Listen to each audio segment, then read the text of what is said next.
residence is how we call it. We don't call it a facility or a home. Well, it is a home, but not in the sense that people think of nursing homes.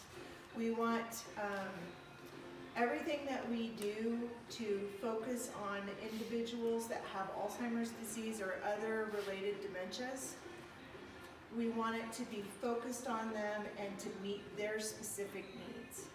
So everything that we do, from the colors that we paint the walls, to the carpet that we put on the floors, to the way we build the buildings, is geared towards their needs, so that they can function at their highest practical levels, and that we can celebrate their abilities rather than focus on their disabilities. What I like to say is we celebrate what they can do and we quietly support what they can't. It's probably a little bit of a romanticized view of how everyday life is, but that's our mission and that's our vision. We've got 5 acres here. This is not the side that we're starting on. And as you come back through later, you can see the floor plans and kind of our master plan for the land. We're going to start on the west end, and we're planning on building 3 16-unit residences that will be connected so that we can have some levels of efficiencies with staffing, but we will staff dedicated people in each building so that there's a common face there every day on every shift. They may not remember your name, but they remember that they're comfortable with you and that they may know you. So, staffing being their day in and day out, the same people, that's very important.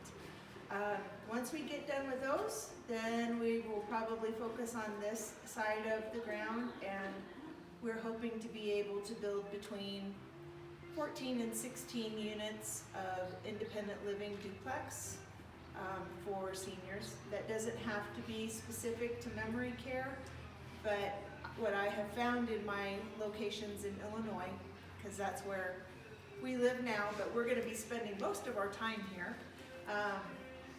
Our locations in Illinois, we see that there's maybe a spouse that has dementia and then a spouse in the community.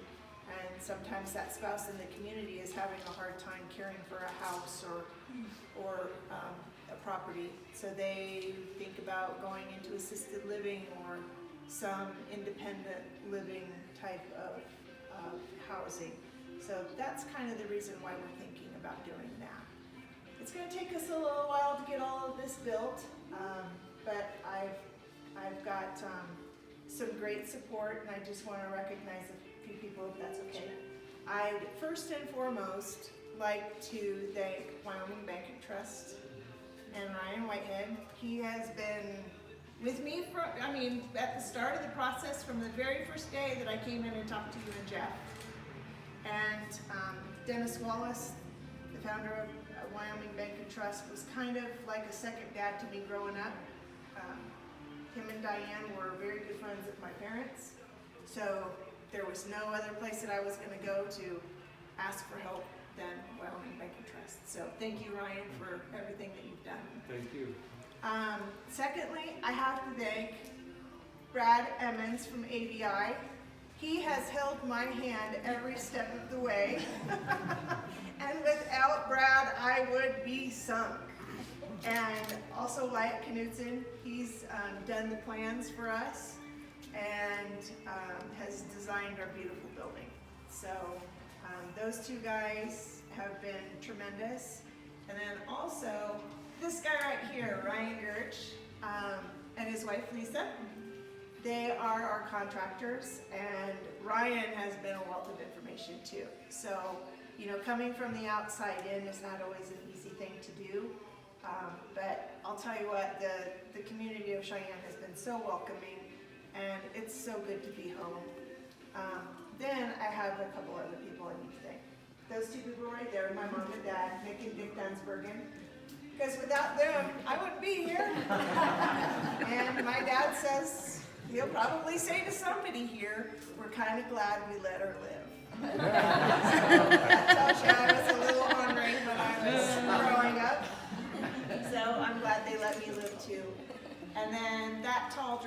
back there. That's my husband, Brian. And without him, we wouldn't be doing this, because he's the one that 10 years ago said, if you're gonna do this, do it now while we're still young enough.